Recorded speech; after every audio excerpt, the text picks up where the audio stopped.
Namo Amitofo. This is FoXin. Today, I'd like to share with you a Dharma teaching by Master Jingzong, how to face the loss of a loved one. Two objects, A and B, are fastened together by a rope. When A drops, it will naturally affect B if B is not anchored.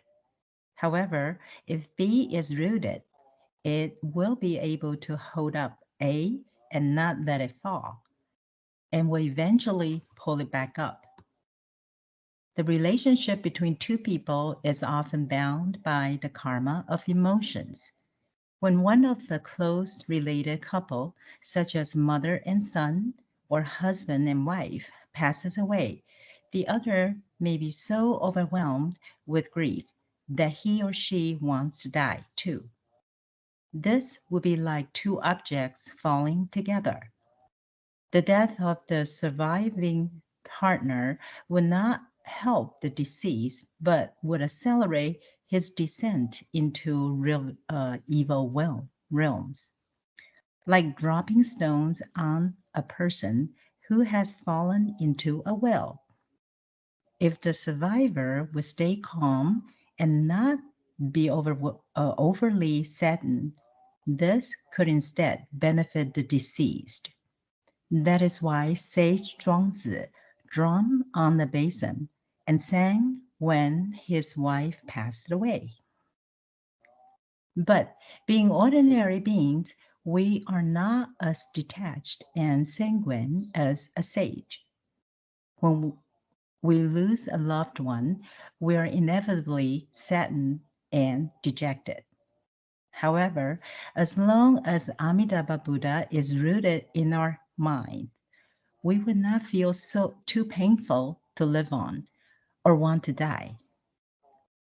By reciting Nama Amitabha with peace of mind, a touch of sorrow will turn into a touch of Dharma joy. This is evident that we help deliver our loved one to the Pure Land. On the other hand, if we do not walk out of the shadow of our grief and ease our pains for the rest of our lives, no matter how many merits we dedicated to the loved one, we will not deliver her out of the misery of the samsara.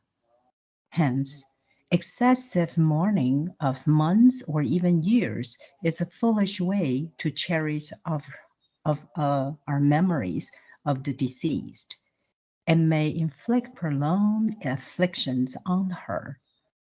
We should not do such things if we truly love the departed.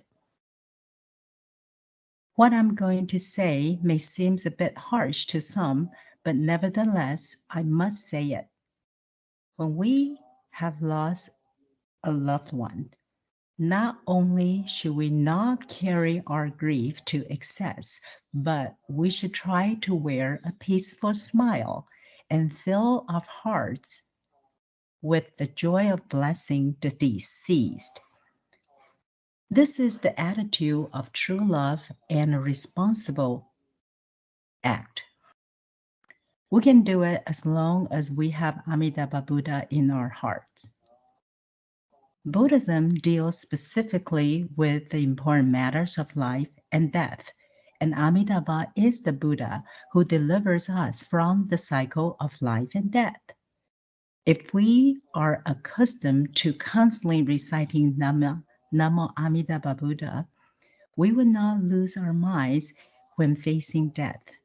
This is like an experienced firefighter who have gone through hundreds of fire drills would not react to a fire alarm in the same way as an ordinary person. If we Amitabha reciters feel helpless and mournful when facing the departure of a loved one, would it not suggest that the Amitabha recitation we have been practicing were just a showy and ineffectual way of liberation?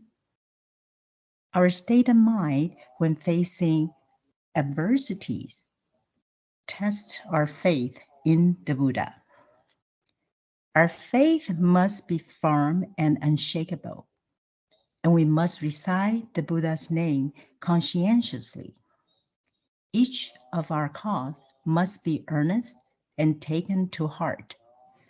Such a state of mind should be cultivated daily. The final test of how firm is our faith in Amitabha and how well we have practiced Buddha's recitation is when we face death. Death is an illusion. Fools hold on to it as real. They wail and even throw themselves on the floor or a wall in bereavement. Sages view such melodrama with sighs and pity. When we face death, we're not obliged to lament. We could also smile peacefully.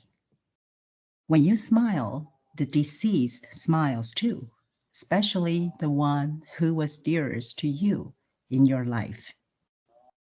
Thank you for your time to study this wonderful and extremely practical Dharma teaching with me this evening. Namo Amitabha.